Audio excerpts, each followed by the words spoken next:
ब्रीम्स अस्पताल में आज Rotary club of Bidar new century द्वारा world breastfeeding week and closing the gap कार्यक्रम आयोजित किया गया। इस कार्यक्रम में मुख्य अतिथि के रूप में शांति निकेतन शिक्षण संस्था की कार्यदर्शी डॉक्टर गीता ईश्वर खंडे रही। कार्यक्रम में डॉक्टर गीता का सम्मान किया गया। इस मौके पर डॉक्टर विजयलक्ष्मी, डॉक्टर प्रेमलता पाटिल और अतिथि के रूप में ब्रीम्स के निदेशक डॉक्टर शिव कुमार शेटकार, डॉक्टर शिवयोगी बाली, महेश बिरादर, राजेश पारा, उमा देशमुख, शांतिला कौजलगी आदि उपस्थित थे। डॉक्टर शरण मुल्डा मुख्य व्याख्याता के रूप में भाग लिया। कैमरामैन पपुराज का कवरेज। ಕಾರ್ಯಕ್ರಮವನ್ನು ವಿದ್ಯುಕ್ತವಾಗಿ ಉದ್ಘಾಟನೆ ಮಾಡಿರ್ತಕ್ಕಂಥ ಶರಣೆ ಸಹೋದರಿ ಡಾಕ್ಟರ್ ಗೀತಾ ಈಶ್ವರ್ ಖಂಡ್ರೆ ಮೇಡಮ್ ಅವರಿಗೂ, ಅದೇ ರೀತಿ ವೇದಿಕೆ ಮೇಲೆ ಆಸನರಾಗಿರ್ತಕ್ಕಂಥ ಪ್ರೇಮಲತಾ ಪಾಟೀಲ್ ಮೇಡಮ್ ಅವರಿಗೂ, ಬಶೆಟ್ಟಿ ಮೇಡಮ್ ಅವರಿಗೂ, ಶಾಂತಲಾ ಕೌಜಲ್ಗಿ ಮೇಡಮ್ ಅವರಿಗೂ, ರೋಟರಿಯನ್ ಅವರಿಗೂ, ಶೆಟ್ಕಾರ್ ಅವರಿಗೂ, ಬಾಳೆಯವರಿಗೂ, ಪಾರಸ್ ಅವರಿಗೂ ವಿಶೇಷವಾಗಿ ಇಂದಿನ ಕಾರ್ಯಕ್ರಮವನ್ನು ಅತ್ಯಂತ ಅಚ್ಚುಕಟ್ಟಾಗಿ ಆಯೋಜನೆ ಮಾಡಿರ್ತಕ್ಕಂಥ ನಮ್ಮ ಶರಣ ಮುಳ್ಳಾ ಸರ್ರಿಗೂ, ಇರತಕ್ಕಂಥ ಈ ಕಾರ್ಯಕ್ರಮದಲ್ಲಿ ಭಾಗವಹಿಸಿರ್ತಕ್ಕಂಥ ಎಲ್ಲ ನಮ್ಮ ವೈದ್ಯ ಮಿತ್ರರಿಗೂ ಹಾಗೂ ನರ್ಸಿಂಗ್ ಅಧಿಕಾರಿಗಳಿಗೂ ಎಲ್ಲರಿಗೂ ಅನಂತ ವಂದನೆಗಳನ್ನು ಸಲ್ಲಿಸುತ್ತಾ, ಈ ಎದೆಹಾಲು, ತಾಯಿಯ ಎದೆಹಾಲು ಅಂತಂದರೆ ಅಮೃತದ ಸಮಾನ ಅಂತ ಹೇಳ್ತಾರೆ.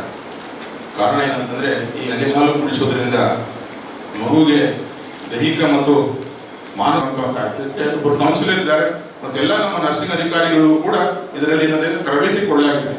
ಪ್ರತಿ ದಿವಸ ಎಲ್ಲ ವಾರ್ಡ್ಗಳಿಗೆ ಹೋಗಿ, PMC ವಾರ್ಡ್ಗಳಿಗೆ ಹೋಗಿ ಒಂದು ಮೆಸೇಜ್ ಅನ್ನು ಕೊಡ್ತಕ್ಕಂಥ ಕೆಲಸ ನಡೀತಾ ಇದೆ. ಅದಕ್ಕಾಗಿ ಎಲ್ಲರೂ ಈ ಒಂದು ಕಾರ್ಯಕ್ಕೆ ಕೈ ಜೋಡಿಸುವ ಮುಖಾಂತರ ಅತ್ಯಂತ ಯಶಸ್ವಿ ಈ ಒಂದು ಸ್ತನ್ಯಪಾನ ಸಪ್ತಾಹ ಕಾರ್ಯಕ್ರಮ ಅತ್ಯಂತ ಯಶಸ್ವಿಗೊಳಿಸಬೇಕು ಅನ್ನುವಂಥ ಮಾತನ್ನು ಹೇಳ್ತಾ ನಾನು ಮಾತು ಮುಗಿಸಿದ. ಜೈ ಹಿಂದ್, ಜೈ Karnataka.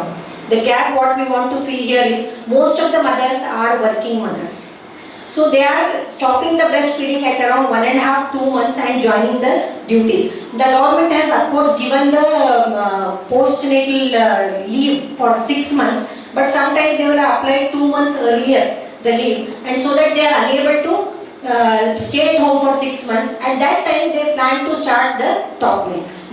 The lacuna is there itself. So for them, we have to tell that the government has also made a policy that wherever there are working women who are lactating, they have to give a special area to give the breastfeeding, one thing. And the second is expressed breast milk can be kept at home in the refrigerator and they can use that. So regarding these few of the gaps, if we fill it successfully, we can complete the breastfeeding for the baby, that is exclusive breastfeeding for 6 months and continuation of the breastfeeding along with the complementary or ganji and other feeding to the baby till 2 years.